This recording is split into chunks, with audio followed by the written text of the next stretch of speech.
Hello, and welcome to this Joyful Minds video, recorded as part of the January 2021 Joyful Minds Transformation Summit. If you enjoyed this video, like and subscribe for more, and drop your thoughts and comments in the section below. hmm Hello, Joyful Minds community. Good afternoon. We're going to say hello to Arush. We've got Arush with us today. Thanks for joining us. Everyone, everyone. Oh, thank you.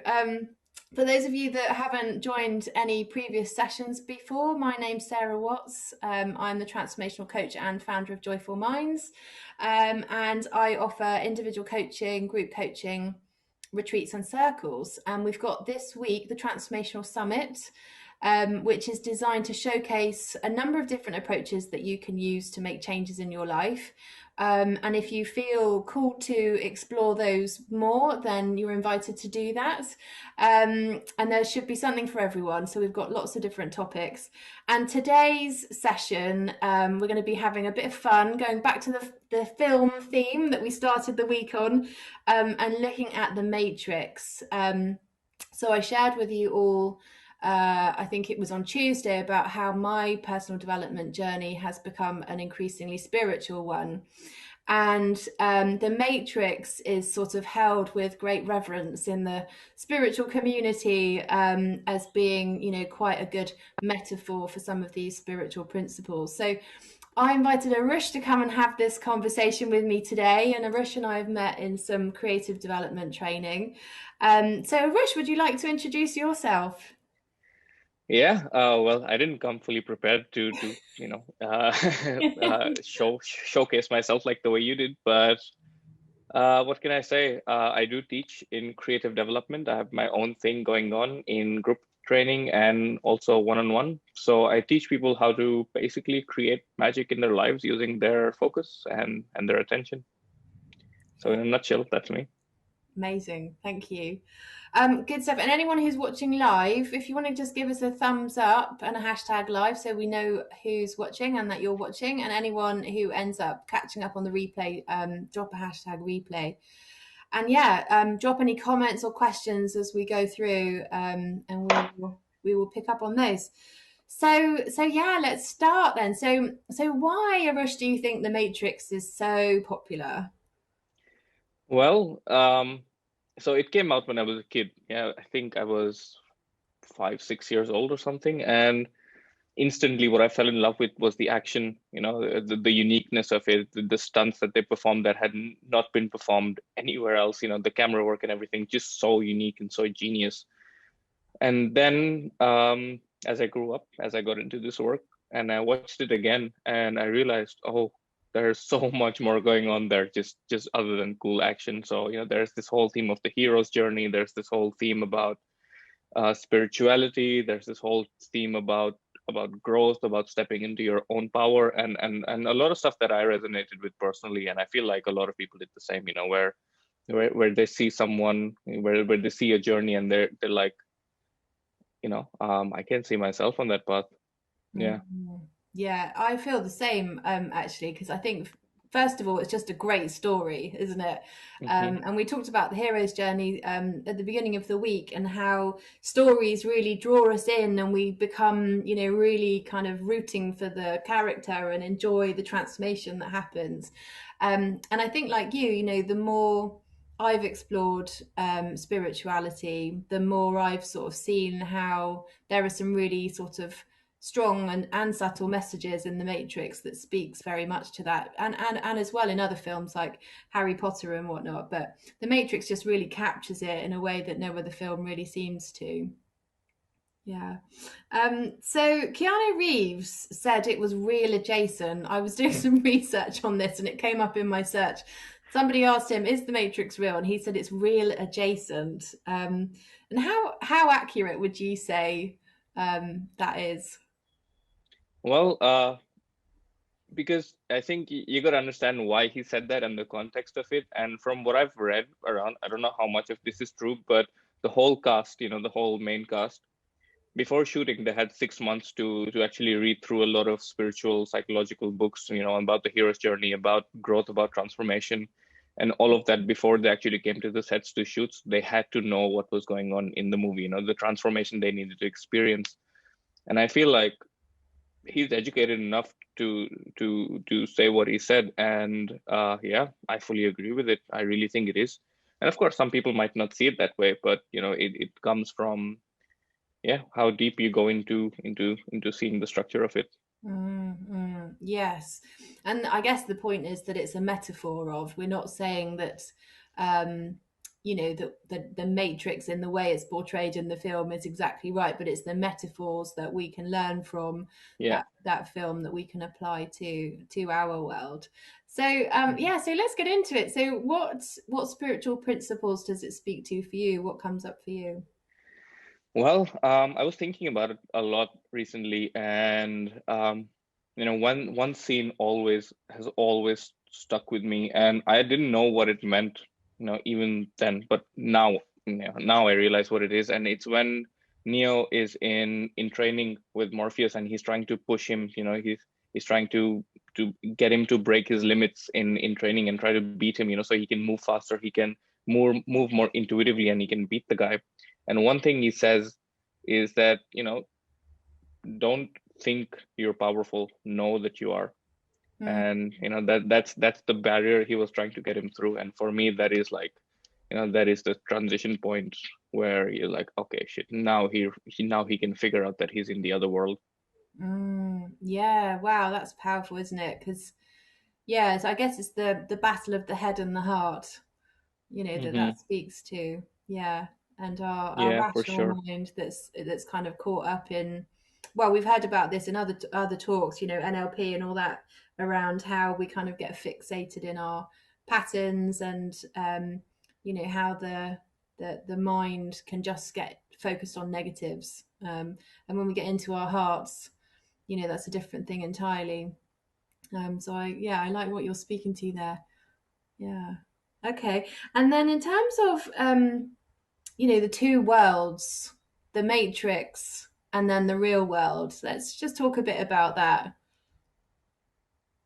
Yeah, well, if you look into the hero's journey, there's always this point where the hero's called to adventure, and there's always a guide that takes him from the real world to the other world, to the spiritual, to the magical world.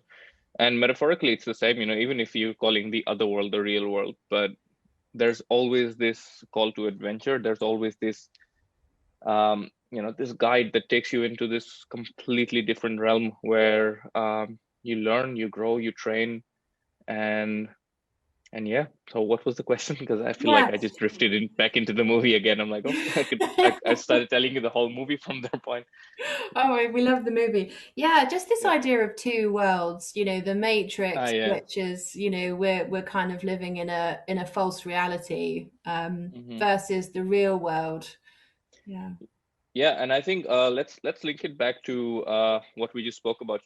Don't think you are, but know you are. And for me, those are two of the separate worlds that exist. Where um, metaphorically, he's coming from a place of rules and restrictions, and in quite literal terms, sometimes even gravity, is the basic rule of the Matrix, where it's like you're stuck to the earth. You can't fly around, you can't move around, all of that stuff. Mm. And you suddenly get taken into this other world where none of these rules exist. Where you're free to make up your own rules. But I feel like, if you look closely at the Matrix, what they talk about, it's like, why is he the one? Because he has something within him that tells him that, these rules don't exist. And other people who've come and tried to become the one, they couldn't break out of their own barriers. They couldn't break out of the rules that they believed in, that existed in the world. And he was, as you saw in the beginning, he was just a rebel. He was just always breaking the rules. And so he had something within him which made him go beyond where what no one else was ready to go to. Mm. So yeah, for me, it's there that's sort of hinting at, what you could go through personally, I would say, depending on what your personality is, but also just getting into the other world. you know that's not the end of the story. That's just the beginning of it, and the other world is just a whole different adventure where suddenly there's no rules. Suddenly, it's about you finding your destiny. It's about you transforming yourself into your higher self. It's about you discovering your gifts, your purpose, what abilities are you just born with naturally. Mm, So mm. yeah. Yeah, no, definitely, because I resonate with that idea that, we create our own prisons. Nelson Mandela talks about it, doesn't it? Creating our own prisons. But we see what we look for in life, and we can create the confines, and create rules, within our own minds that really don't necessarily need to be there, and then we live in those rules and we live in those confines, and that to me is symbolic of the Matrix, which is that you're kind of playing small, you're not living out to your full abilities, but you're also just seeing that, isn't it, there's 40,000, so no, sorry, no, 40 million billion bits of information that our brain, I can't get that number in my head, 40 billion bits of information that our brains process at any one time, but only 2,000 bits of information that we're aware of. So those 2,000 bits of information that we're aware of have been filtered and selected as our experience of the world, but we haven't then seen all those other however many left billions of bits of Yeah. information.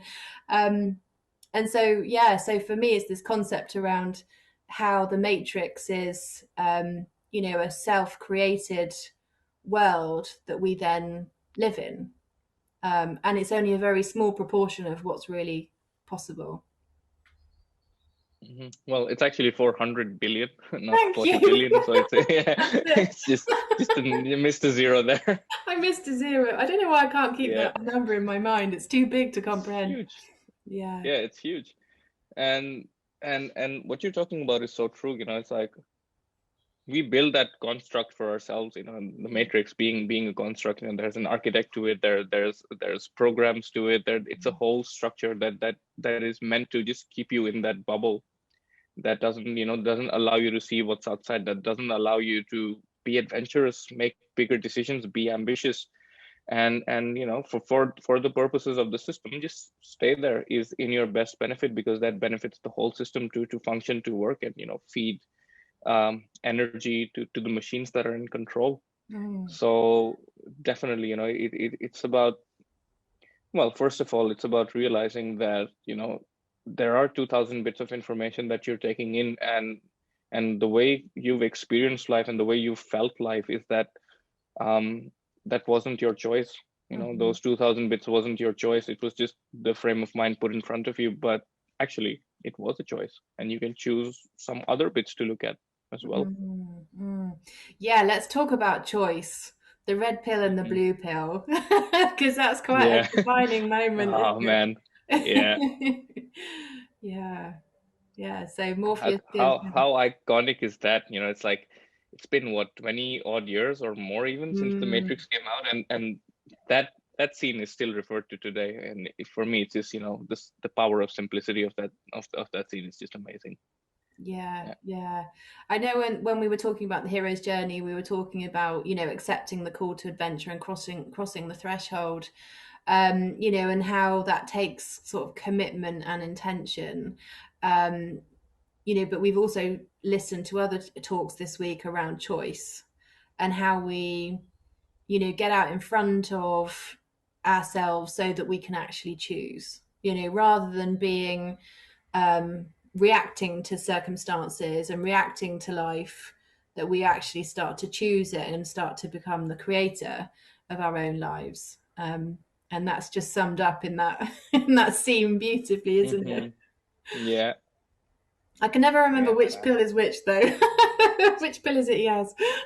So it's interesting. The red one is the one that takes you to the other world, and the blue one just puts you back to sleep and makes you forget. Mm, mm, yeah, yeah. Let's talk about energy. So in the film, Neo is, well, all humans are Hmm. batteries powering the matrix. So let's talk about that. Let's talk about energy. Right. That's a very interesting way of looking at it, because it's such a physical concept that the Matrix presents, but at the same time, metaphorically, it's so accurate. It's like for me, what it means is just energetically, you're constantly giving yourself up to the outside world. You're constantly just giving energy to be safe, to protect yourself. It's like having a contract with the authority, with your protectors, with your family, with your friends. It's like, I'm gonna behave a certain way, and and I'm gonna give you energy, and I expect some kind of energy in return, Mm. and in the most dysfunctional way possible. So for me, it's like we just fit ourselves in the world that is put around us, and we give energy to it just in order to survive, and forget that it's actually happening as well. Mm. Yeah. Yeah, so true, isn't it? We can have a positive impact or a not so positive impact on ourselves and everyone around us. Yeah. Hmm. Yeah. Um, okay, so let's talk about the Matrix and the fact that that's not real. It's not reality, and it kind of, speaks to me in a way that our thoughts and our feelings aren't real. So let's talk a bit about that. Ooh, thoughts and feelings. It's been my favorite topic for a long time because I was a proper, like, it never even occurred to me that what I was thinking was not actually happening out there. What I was feeling wasn't the reality, and just considering this possibility that, oh shit, there might be some other information that I'm not taking in, that I actually do have a perspective that is not objective. And for me, The Matrix, it plays it out very, very subtly throughout the whole movie, where you see his perception constantly change about himself, about other people around him, about what's possible, about what's not. And you'll see that wherever he is in the movie is confined to his level of thinking. And I feel like that is so true for us as well. Mm. It's just, we can only go as far as we can think ourselves to.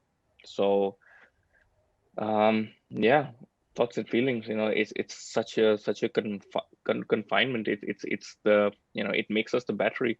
It makes us, contained in that vessel, and not allow us to move on, not allow us to see that we are being used, that our energy is being drained, that we're not living our full potential, that we're not just a battery source, and we're so much more than that. We're much more infinite than just a cell that dies off. Yeah, yeah, and the possibilities were just huge, weren't they? All the things that he thought weren't possible became possible when he changed. Yeah, that he changed how he was seeing things. Um, yeah, I mean, there's that scene, isn't there, where he has to jump off the building and he's gonna Hmm. just go splat, or he's going to kind of master it. And Hmm. isn't that true for ourselves? Isn't there so many times when we think it's not possible for us to really go for those things? They feel too big and too scary, and other people can be successful, but we don't think that we're able to do that for ourselves. And in the hero's journey, one of the things we talked about was how what all the heroes had in common was that they didn't think they had it in them. And that journey that they went on allowed them to see that it was already in them. It was just brought out. Yeah, for sure. And yeah, in the Matrix as well, it's like he makes, as you said, Morpheus makes the jump, and then suddenly he realizes that just happened. That is a possibility. But again, as they say, no one ever makes the first jump. And I feel like that is such an important thing as well, because you can only escape your thoughts and feelings. You can only escape your perception once it hits you hard in the face. Once you actually see that it's actually there, that Mm, you've been actually living by it, and then there is another reality outside of it as well. mm, So yeah, that was an amazing scene as well. Just I feel like a lot of these scenes, are very transformational, where they just take you from, you know, they're constantly taking you from well, the Matrix to the real world, or from the ordinary to the special to the magical as well. yeah, yeah, it hits you in the face. I mean, I've definitely had a couple Yeah. of those moments.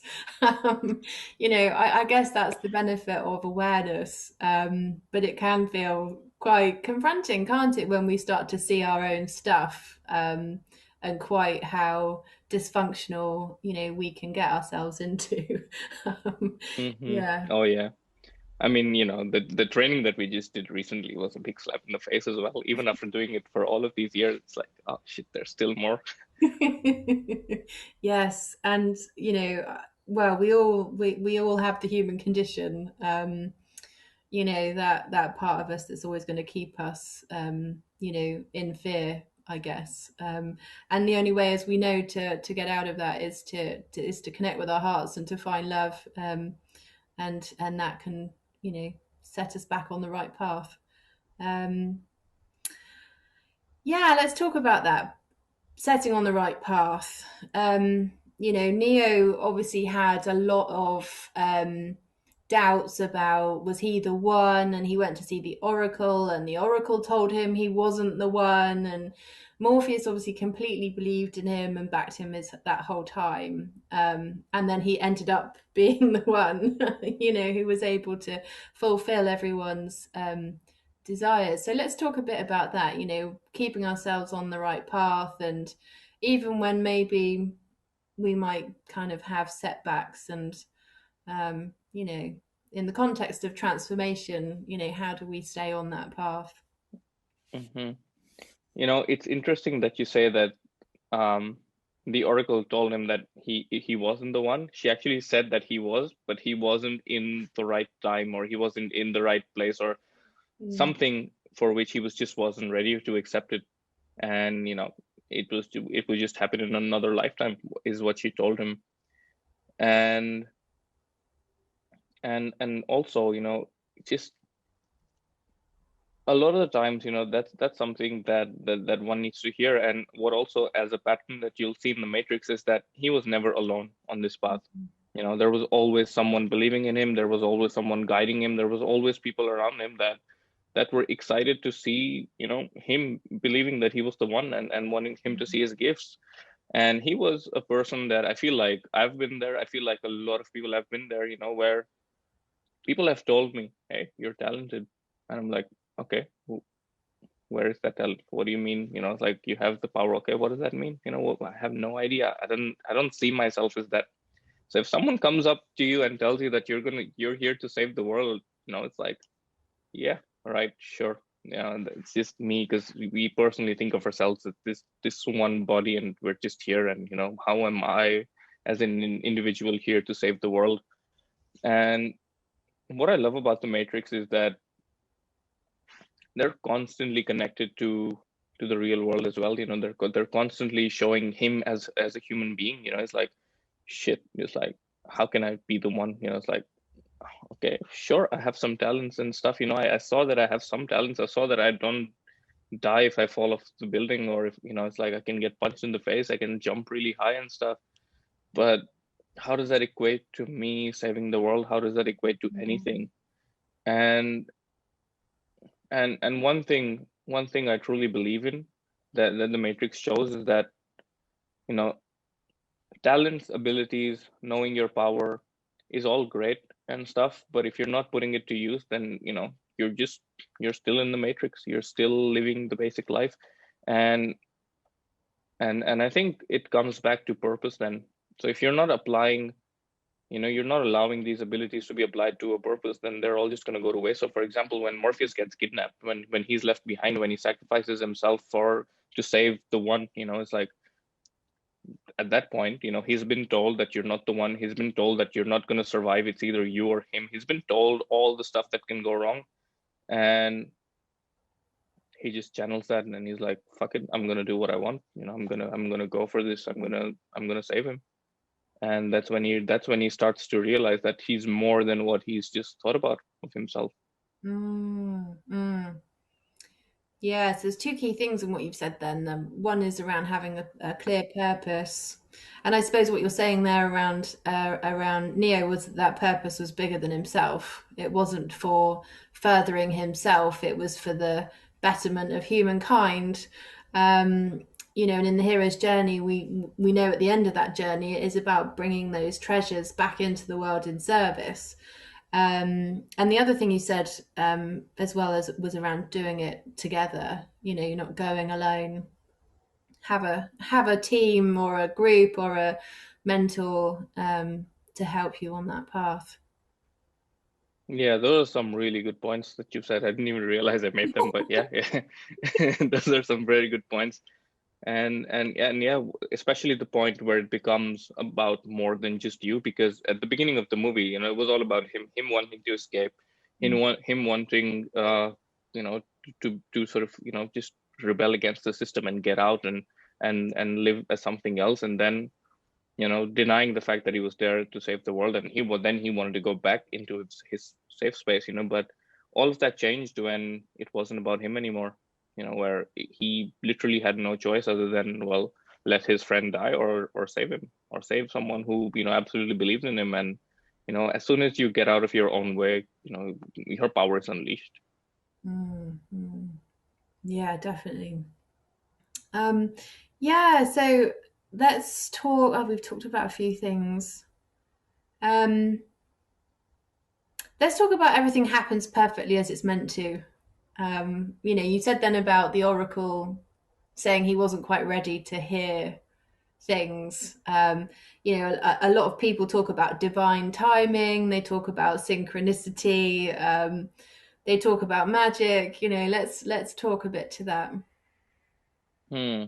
Well, this topic is a bit sensitive, I would say, because it has a dark side to it, where people start, instead of focusing on just going for their destiny and their purpose and letting things happen as they do, people sit back and wait for the things to happen and then go for it, So it can be a very subtle switch in your mentality, but if that switch happens, you just sit on your ass and do nothing, So it's very important to really get this idea about synchronicity, magic, creativity, coincidences, however you want to call it. But um, for me, it's just when you're on the path to your destiny, and when you act accordingly, things, that's when divine timing happens. That's when things come to you. That's when you meet the right people, you meet the right mentors, you bring in the people that want to support you and help you get there, because you know you never start off perfect, you never start off with all the resources in the world. So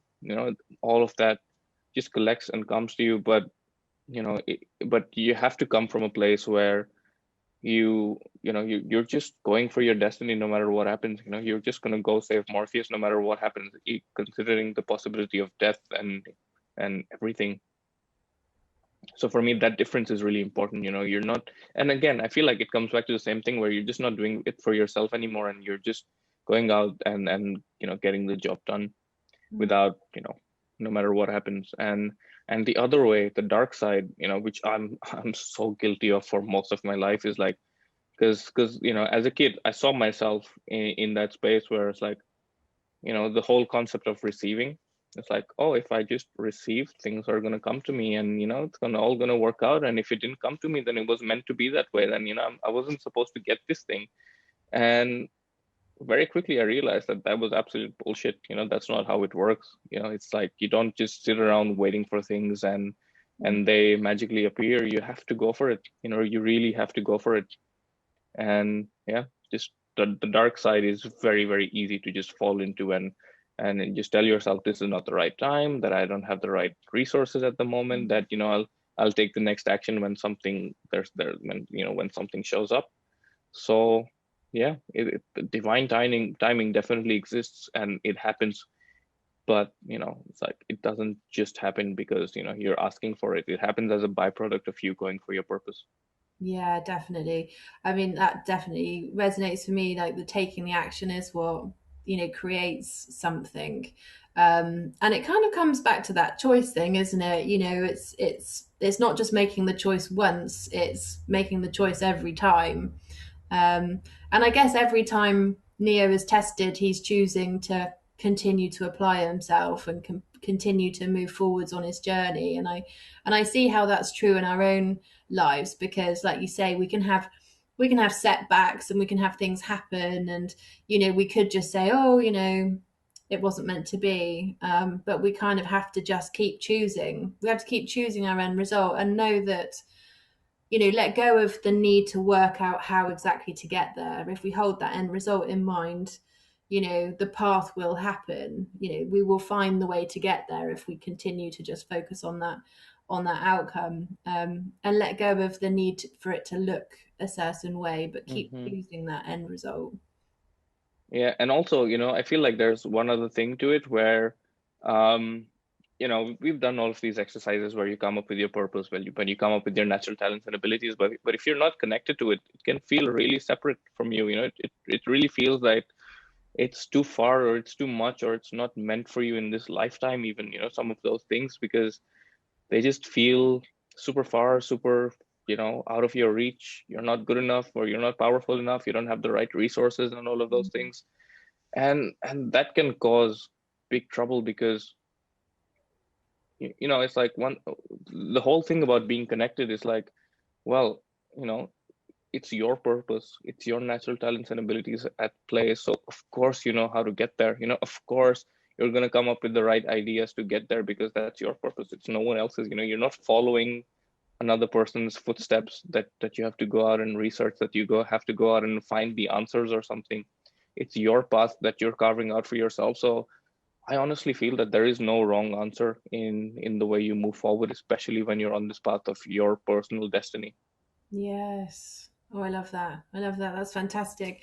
All right, I'm going to ask the community to drop in any questions or comments that they would like Arush to answer, and I'm just going to pull it up on my phone. I haven't quite worked out how to do it on my laptop at the same time as. Um, hey, Jim. Hey, Anna. Who else have we got? Hi, Lisa. Hi, Maggie. Do drop in any questions. I know there's a bit of a time delay, so I'll give you a chance to do that. I have some quick fire questions for you, All Arush, right. if you're ready. Shit. Uh, Yeah. okay, so what's your favorite mantra or quote? Know thyself. Keep it simple. Packs a punch. Yeah. Yeah. Always. Yeah, Hmm. great. Thank you. And which book has had the greatest impact on you and why? I hate reading, but I have read books. Absolutely have read books. And one of my favorite books has been The Philosopher's Secret Fire, just because it's so out there. And it actually talks about metaphors and how those metaphors link to real life and how the real life, sort of is.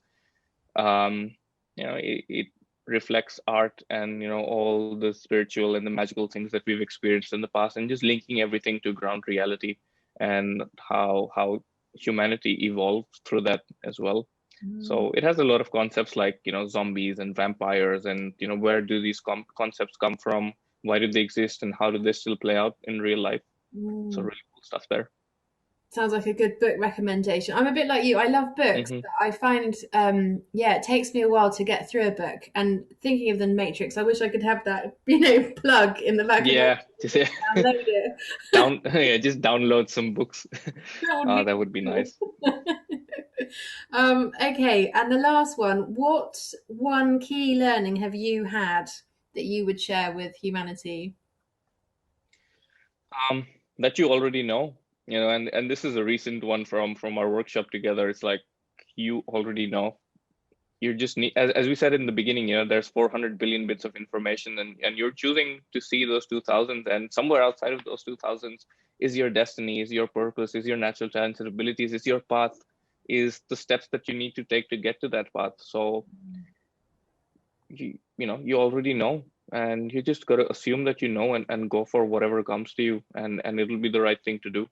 So yeah, my biggest message is you just already know, so go ahead, go for it, get it. Yeah, yeah. Once you know, you know. Yeah, yeah. Okay. Maggie said, I think I need to rewatch The Matrix with a notebook and a new lens. Yes. Yes. Definitely do Absolutely. that, Maggie. That's a good shout out.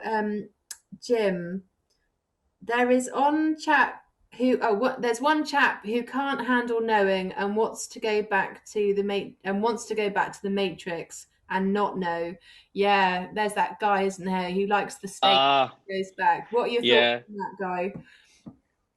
Well, I always remember what he said at the end of it. It's like he knew that he was eating a shrimp and it wasn't real, and he said, basically said, I don't give a shit, ignorance is bliss. And it's not for everyone. This Mm, path isn't for everyone. It calls to everyone.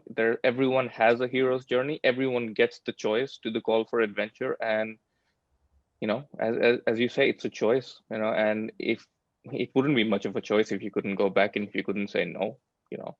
mm, But it is a choice, and everyone is offered the choice, but it's not for everyone, to go ahead with it, because that's just, I feel like that's just how it works. And yeah, mm. it's just not meant for some people.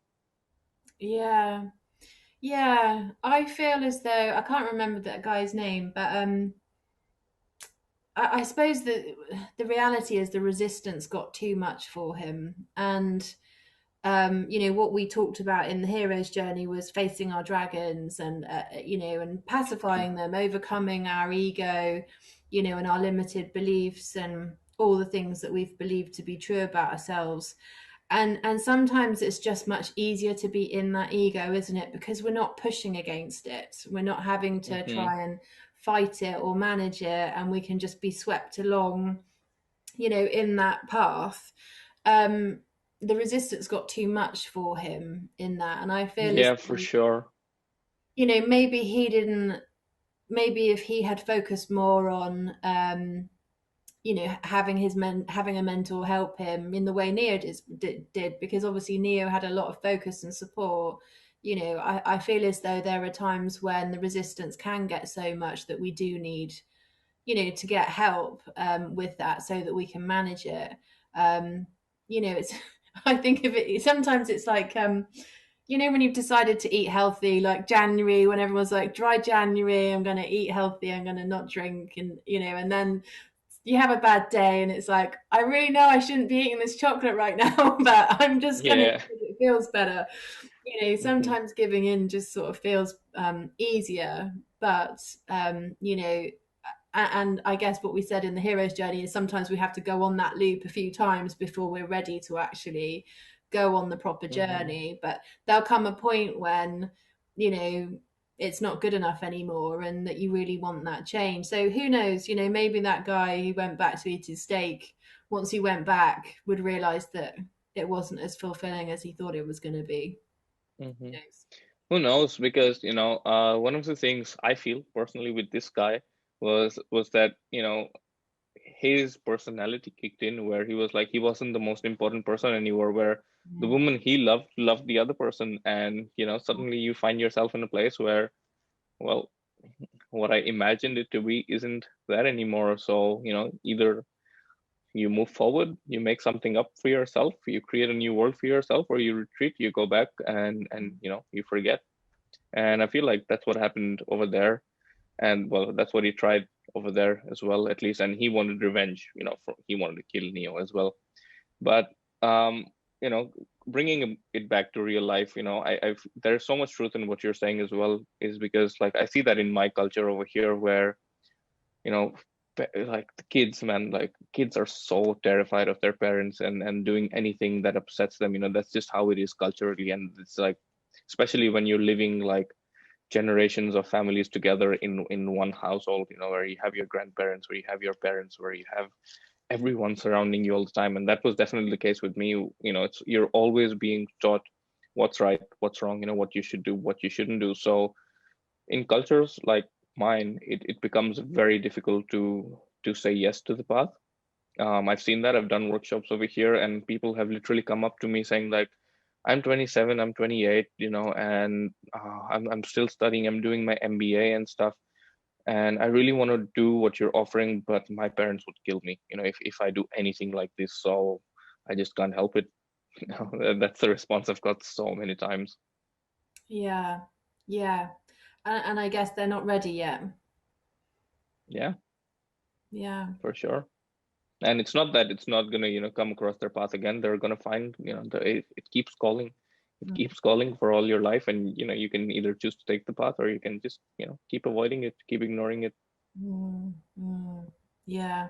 I think there's definitely something that's come up for me, the older I have got, is this kind of idea that not time's running out, sounds a bit morbid, but you do get to do this life once, and what kind of life is that going to be? When you get to the end of it, will you be happy with how you've lived it? And and the wonder of hindsight, at that point is going to be too late.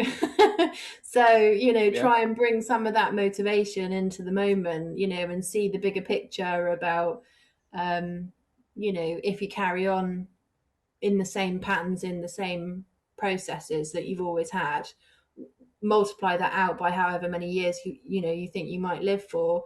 Would you be happy with that? Is that really what you want? Hmm. Or would you choose something Yeah. different?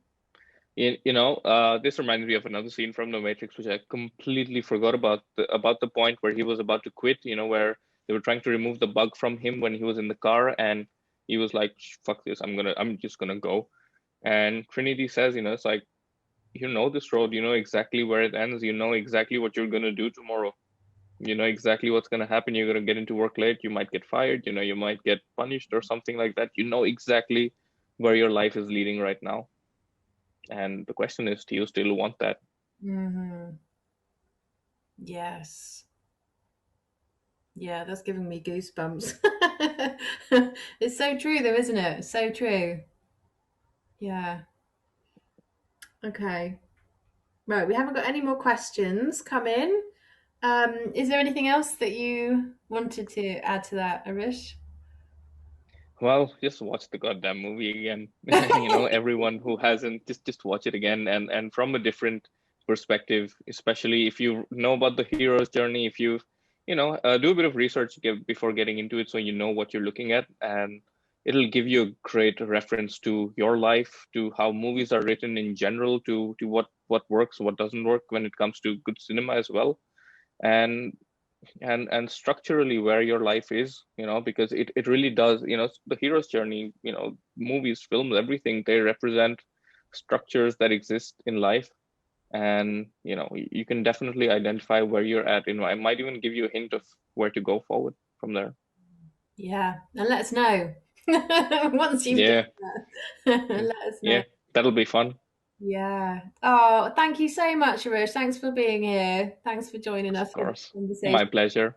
Thanks everyone who's watching. The next session we have is at 4 o'clock today with Melissa, and we're going to be talking all about vulnerability. So that's going to be a good session too. So I will see you all then. Thanks now. Bye. Awesome. If you'd like to get in touch, drop me an email or contact me on one of the social media platforms. And if you'd like to find out more information about working with me, check out the services that I offer on my website, joyfulminds.co.uk. And I look forward to meeting you soon.